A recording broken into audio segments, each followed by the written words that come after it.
Now, the first video from the actual Olympics opening ceremony, I don't know if any of you got to see it live when it happened. I wasn't able to see it, but this clip is incredible. And again, I'm not quite sure how our online guys will edit this, but 4 minutes into the original clip is where I want to start this and let it run for about 5 minutes. So you're going to see some spectacular special effects and some very touching music. What do I need to say about this? Well, I think you should watch it, and I have another clip that's like a continuation of this. You know how sometimes people put things on YouTube and they'll put like part 4, part 5, part 6.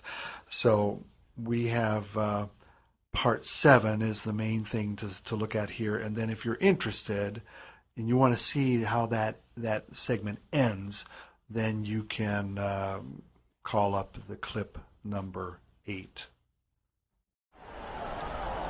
We pause as the lights twinkle to mark the next change of pace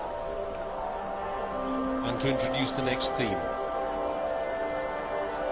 Some spacemen descend, and maybe that's a reflection, Carrie, of China's increasing interest in reaching out. Yeah, China is a country which says we can go into space and we can hold the Olympics and we can do all the other things too. China, of course, sent its first astronaut into space in 2003, a big hero of the Chinese nation, and he was bearing that torch from the Forbidden City only a couple of days ago. Anyway.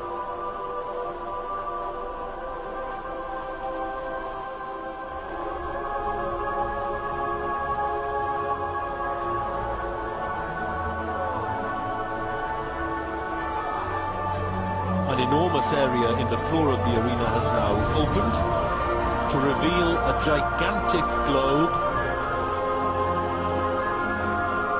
rising into the arena itself.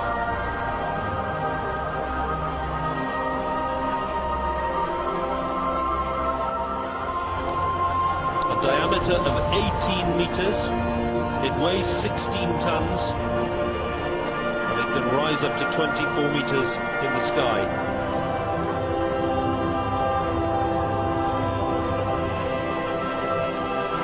China's slogan for the Beijing Olympics, one world, one dream. Here comes the world, and here comes the dream.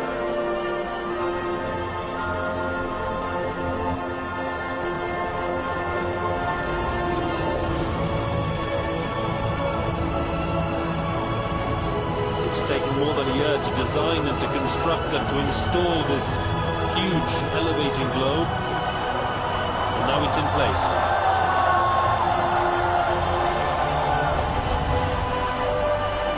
There are 9 rings around it, covered with the Olympic torch cloud pattern. The actors run around it seemingly free from gravity.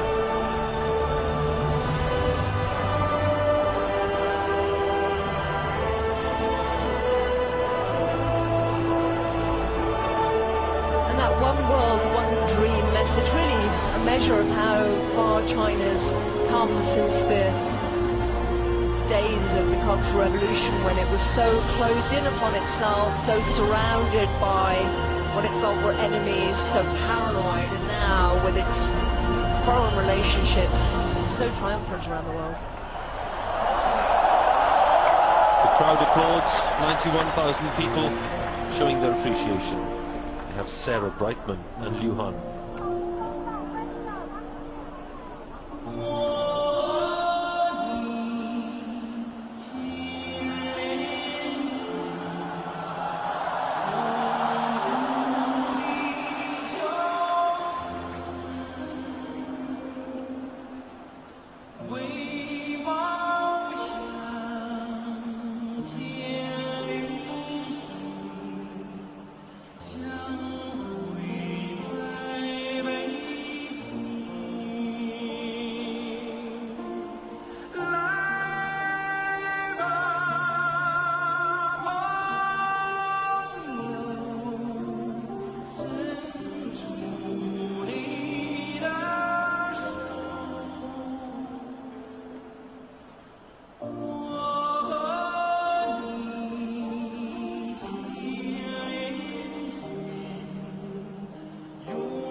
So Liu Huan there, well known to all Chinese, pop star, torchbearer in Athens and on many of the promos for these films. West End star Sarah Brightman singing in Mandarin. I wonder if she'll try her hand at painting opera next.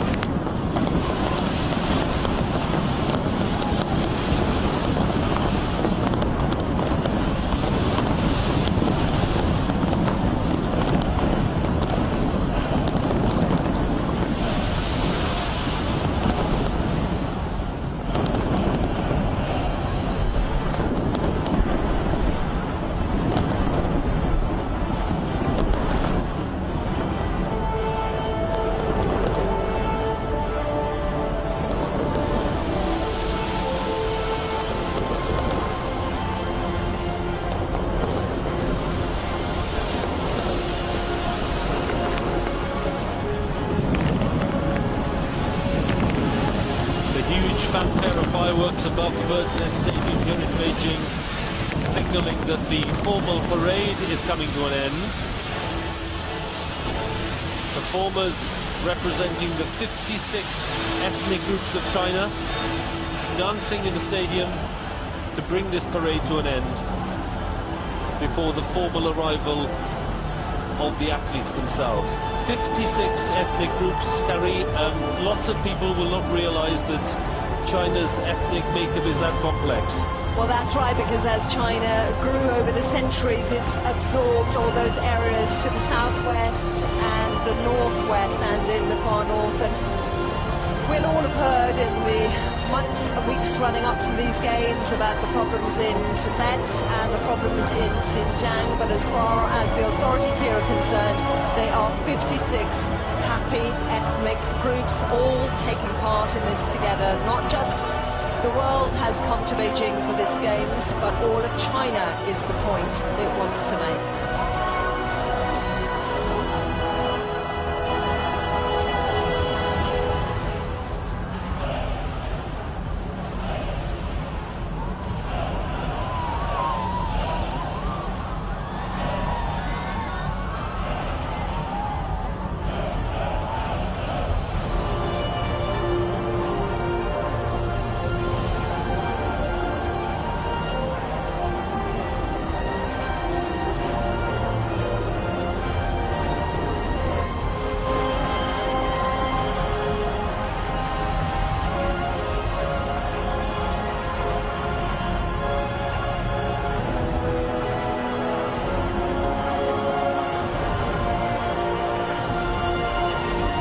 The dancers prepare to leave the stadium. Their remarkably colourful and rich costumes lending a very exotic flavour to the end of the parade. Okay, and if you could follow what the commentators were saying, the male singer singing in Mandarin, famous Chinese opera singer and popular singer, and the female, Miss Sarah Brightman. Some of you might know that name, some might not. She was the original Christine in the very first production of Phantom of the Opera in London back in the 80s. Married Andrew Lloyd Webber, divorced him, has been around in a lot of different productions, and so she might be familiar to some of you singing the English version of the song, but a beautiful production. Okay, going beyond the Olympics presentation to talk about some new directions and to drive home this point about counterpoint with the musical past. We have an artist named Sa Ding Ding, and when you watch this, it's a 3-minute mini documentary, just presenting her and her music, a little interview, some of her video and stage productions, and to me, would it be appropriate maybe to call her Lady Gaga of the People's Republic of China? Take a look and you be the judge.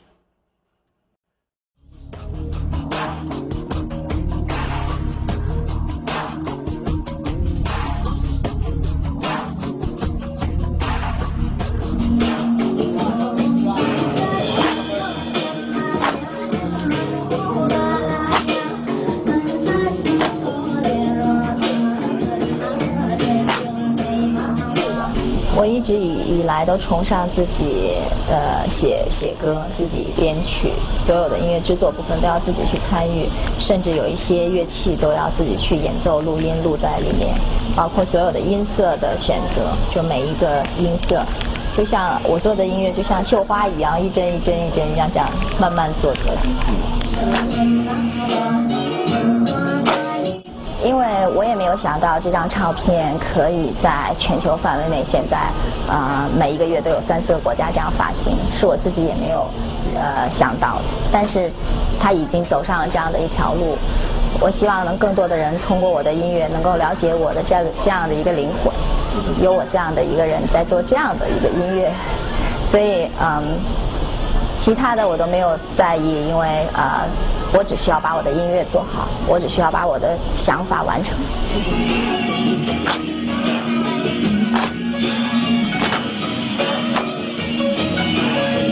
怎么讲？而且我的音乐受到了很多音乐的影响，所以它不仅仅是一个中国音乐的概念。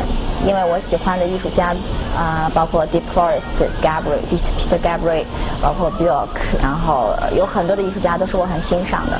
所以这个音乐，我想最重要的是它所代表的应该是一个亚洲范围内的东方人群，所以不仅仅是中国。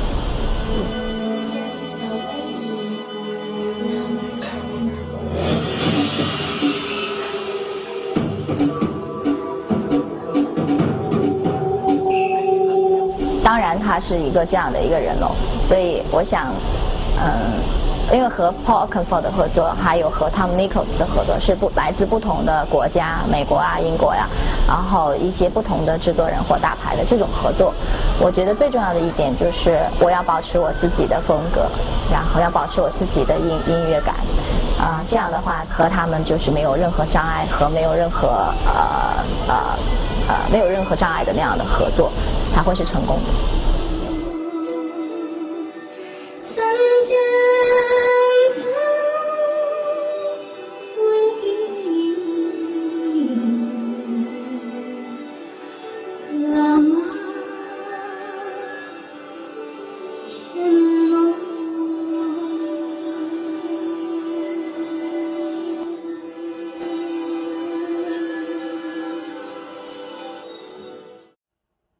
Well, certainly she models herself after Björk, maybe somewhat after the idea of Lady Gaga, maybe not in the same musical style, but just in that whole presentation of the image and the clothing and the, dance and presentation. Then we have another group that I really, really appreciate, and this is called the 12 Girls Band. Some of you might know about this group, some might not, but take a look at this YouTube video. The first thing you're going to see here is, again, a little package, as they call it, American Idol, a little description of what they do. They've taken these young, attractive female performers, chosen them through the talent search all across China in these conservatories that we talked about earlier, and they do a mix of traditional music and contemporary music. They'll do like a new agey rock drum kind of version of Beethoven, that type of thing. So first we see the little package, the little mini documentary on them.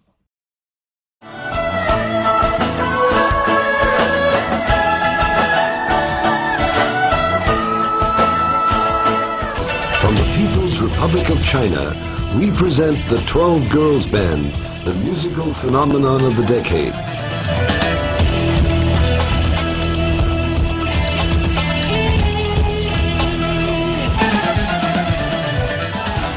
Unlike other musicians who play the traditional style of music known as yudui, the 12 Girls Band focuses on the musical art of yufang, a musical style with origins in the all-girl ensembles which once played for the royal courts of the Tang dynasty, making the 12 Girls Band successors of a 1,500-year-old legacy and tradition. The 12 Girls Band takes antiquity and makes it contemporary. Audiences are mesmerized by the band's graceful stage presence, their technical virtuosity, and most of all, the euphoric performances of their own compositions, as well as new takes on Western standards, such as Coldplay's Clocks, winner of the Grammy Award for Record of the Year.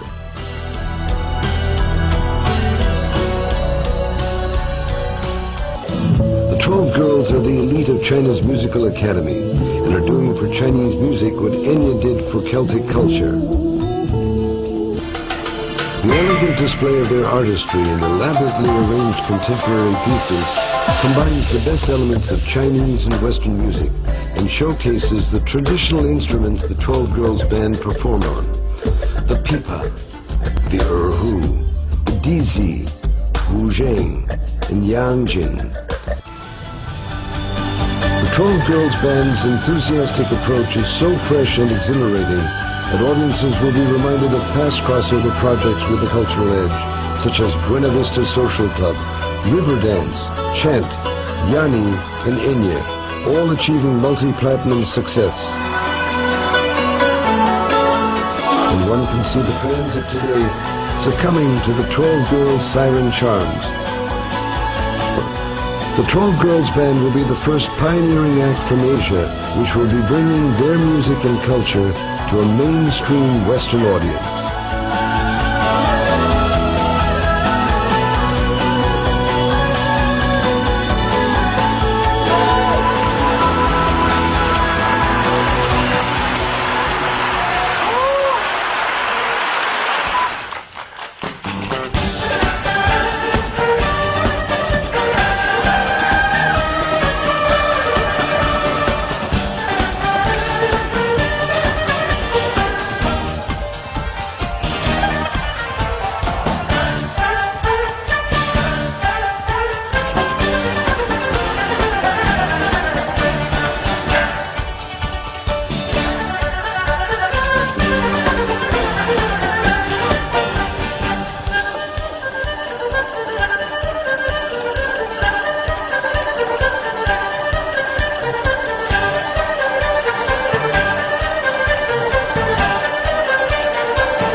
In the second video, we hear them doing a new age world beat kind of presentation of a very Chinese sounding melody, and they call it Miracle.